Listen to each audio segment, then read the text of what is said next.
पहले वो अनुप्रास अलंकार वाला एक बात कर बोलिए, अधिकतर नए कवियों को एक बीमारी होती है, बड़ी घातक बहुत बीमारी। जो आता है वो बीमारी से ग्रसित आता है, हालांकि ये भी पहले बीमार ही था।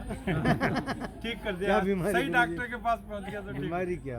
बीमारी ये है कि नया कवि अनुप्रास मिलाता है बिना काम। अच्छा, चाहे वो बैठे चाहे ना बैठे, लेकिन मिलाएगा जरूर डॉक्टर। और फिर कहेगा गुरुजी देखो, अरे क्या बात है यार, मजा आ गया। तो फालतू अनुप्रास नहीं मिलाना चाहिए, लेकिन सार्थक अनुप्रास का छंद है ये। सुरेंद्र जी से स्वागत भाई साहब। सार्थक सुनिए, बिना किसी भूमिका के श्रृंगार का कि गौरव गुमान गर्व गरिमा गजब की है, गश खाए गाज सी गिरी है गज गामनी। गौरव गुमान गर्व गरिमा गजब की है, गश खाए गाज सी गिरी है गज गामनी। दरिया के दर्पण दामन दरस धम्ब देख देख दर्प से दरक गई दामनी।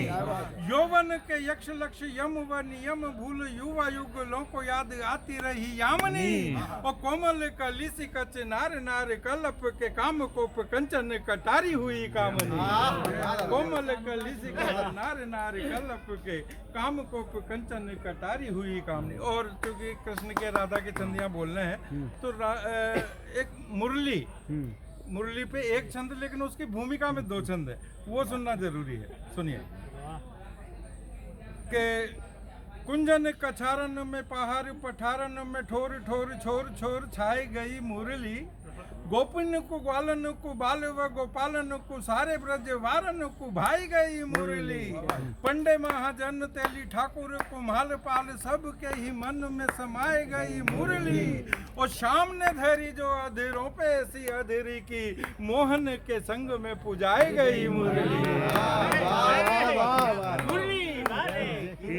कि शाम ने धरी जो अधेरों पे ऐसी अधेरी की, शाम ने धरी जो अधेरों पे ऐसी अधेरी की, मोहन के संग में पुजाई गई मुरली। गोकुल की गलियों में मथुरा के महलों में बरसाने रस बरसाई गई मुरली। और गलियों में घूम घूम बज रही झूम झूम हरस हरस हरसाई गई मुरली। रोम रोम में रमाई सांस सांस में समाई, तन मन सब सरसाई गई मुरली। और द्वारिका के धीस संग द्वारिका चली गई तो बीरज की रज बिसराई गई मुरली। ये दो छंद राधिका की सखियों ने सहेलियों ने राधा को सुनाए। तो जिस छंद को सुनाने के लिए ये दो छंद लिखे, वो जो जरूरी छंद है वो है। तो राधिका के सौतेला भाव जागृत हुआ, ईर्ष्या भाव, वो सुनिए कि बार बार मुरली की बात मत छेड़ सकी, सोतन सी लगे मोहे शाम के सिंगार में। बार बार मुरली की बात मत छेड़ सकी, सोतन सी लगे मोहे शाम के सिंगार में।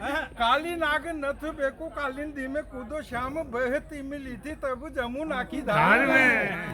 कि काली नाग नथ बेकू कालिंदी में कूदो शाम, बहती मिली थी तब जम। और अध्यात्म में गालियों का प्रयोग, एक विलक्षण प्रयोग कि काली नाग नथ बेकू कालिंदी में कूदो शाम, बहती मिली थी तब जमुना की धार में।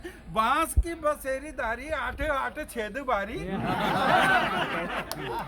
सोते उसका भाव भी गया, क्या ईर्ष्या भाव है कि बांस की बसेरी दारी आठ आठ छेद बारी, नीरस निगोड़ी निर्लज जाए भार में। और सूखी साकी बांस की लकड़िया में केसो रस, रस तो बचो है मेरे कन्हैया की लार में।